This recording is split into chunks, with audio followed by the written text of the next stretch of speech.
Hello brothers and sisters in VR! September is shaping up to be an awesome month for our favorite medium, and only a few days ago another long-awaited title was dropped on Steam. Welcome to The Stranger, a game wherein you, the lone protagonist, are a gun-shooting, wrist-blade-slapping badass, trekking across a blasted world devastated 3,000 years ago. As per the story, the one per generation with the genetics of the Lord Fathers goes to the surface to face the evil that destroyed the world. These blessed individuals are called Strangers.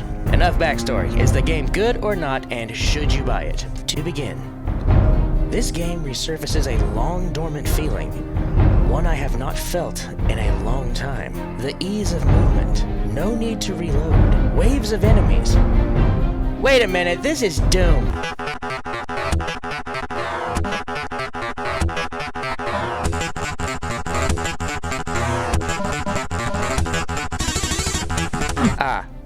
If I just looked at the description in Steam, I would have seen that it is inspired by Doom.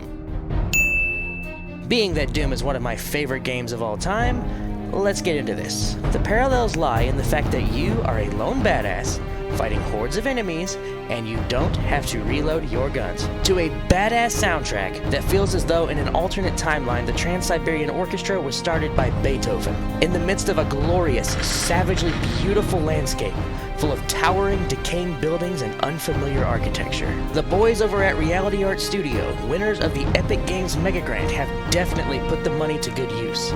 A sprawling game space filled with minute details that show the care that went into this undertaking, while giving the player access to a badass wrist blade that is just as much fun to pop out and marvel at as it is to use. Whilst on the subject of weapons, there is a variety to choose from.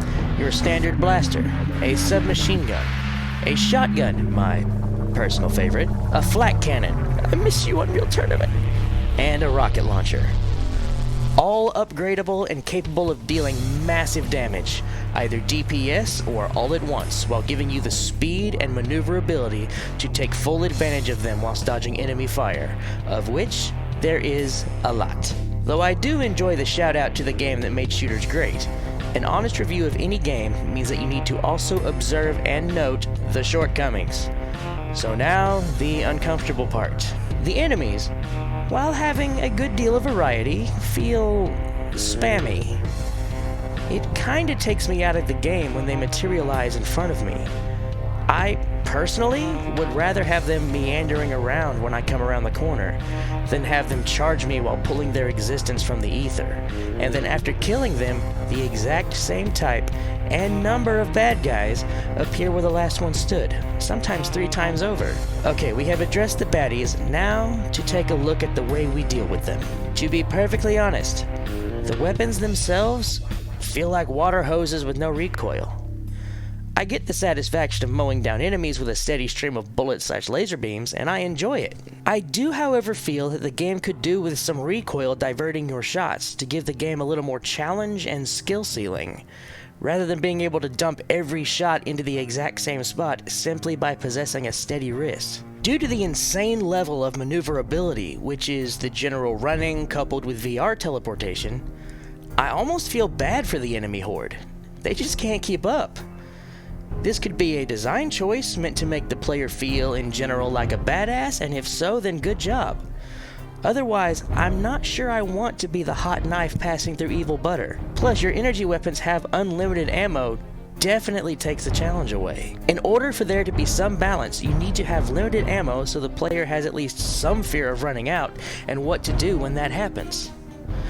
Which leads me to the next issue. The wrist blade. I love it. It is badass, and if I had the technology, I would make one for myself.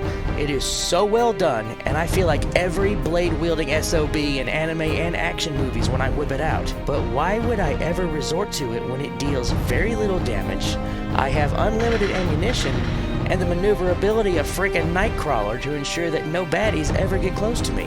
If wristblade combat is to be taken as a serious aspect of the game, I feel a stealth aspect could really help flesh it out. Or even a slow-mo ability to really have that cinematic hack-and-slash moment. Still, I love it though. Now, the verdict. Do I recommend this game, even with the shortcomings I have mentioned?